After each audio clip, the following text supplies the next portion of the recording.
সবশেষ অর্থ বছরে রেকর্ড রাজস্ব আদায় করেছে এনবিআর। তবুও ঘাটতি প্রায় ৮৮,০০০ কোটি টাকা। সেটি আমলে নিয়েই চলতি অর্থ বছরে সংস্থাটিকে আদায় করতে হবে ৬,০৪,০০০ কোটি টাকা, যা অর্জনে দরকার ৪৫% প্রবৃদ্ধি।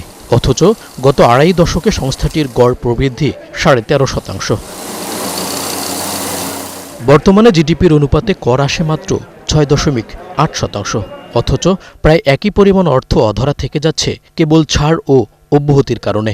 এনবিআরের তথ্য বলছে, সবশেষ অর্থ বছরে কর অব্যাহতির পরিমাণ ছিল জিডিপির প্রায় ৬.৫%।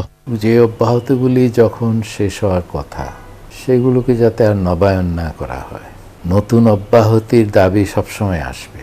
সেগুলোর যৌক্তিকতা মানে কস্ট বেনিফিট অ্যানালিসিস ছাড়া চাইলেই দিয়ে দিলাম, তাহলে সেটার একটা মূল্য তো রাজস্ব আহরণের মধ্যে দিয়ে দিতেই হবে।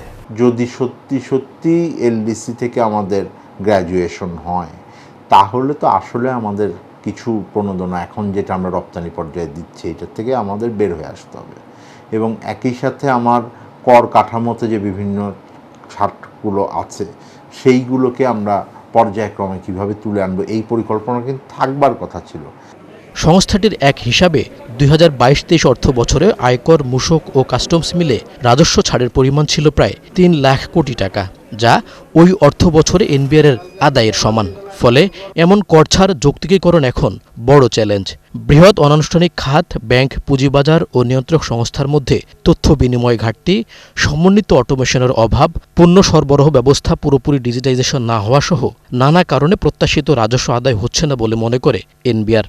সম্প্রতি অর্থ মন্ত্রণালয় সম্পর্কিত স্থায়ী কমিটির বৈঠকে এসব সংকটের কথা তুলে ধরেন রাজস্ব কর্মকর্তারা। একই সাথে অর্থ পাচার প্রতিরোধে প্রয়োজনীয় লজিস্টিক সহায়তার বিষয়টি ছিল প্রস্তাবে।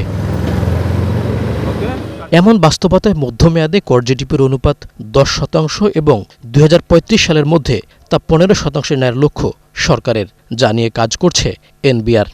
এনবিআর যেভাবে এখন সংগঠিত আছে, যে customs wing, income tax, VAT, এইগুলোকে একীভূত করা, পৃথকীকরণ, পলিসি আর অ্যাডমিনিস্ট্রেশনকে আলাদা করা, এগুলো তো টেকনিক্যালি সাউন্ড প্রপোজাল। এটাকে বাস্তবায়ন করতে পারবেন কিনা এবং এটা বাস্তবায়ন করতে গেলে যাদের সহযোগিতা প্রয়োজন, তাদের থেকে সহযোগিতা পাওয়ার ব্যবস্থাটা হচ্ছে কিনা, সেইটা নিশ্চিত করে এগোতে হবে। শীর্ষ রাজস্ব বকেয়ার তালিকা তৈরি, ঝুঁকিপূর্ণ কোম্পানি ও সম্পদশালী শনাক্তকরণ, করদাতার ব্যাংক, ভূমি, যানবাহন, কোম্পানির নিবন্ধনের সাথে তথ্য ভাণ্ডারের সংযোগ সহ ৩ মাস থেকে ৫ বছর মেয়াদী বিভিন্ন পরিকল্পনা হাতে নিয়েছে এনবিআর। মইনুল হাসান, ৭১, ঢাকা।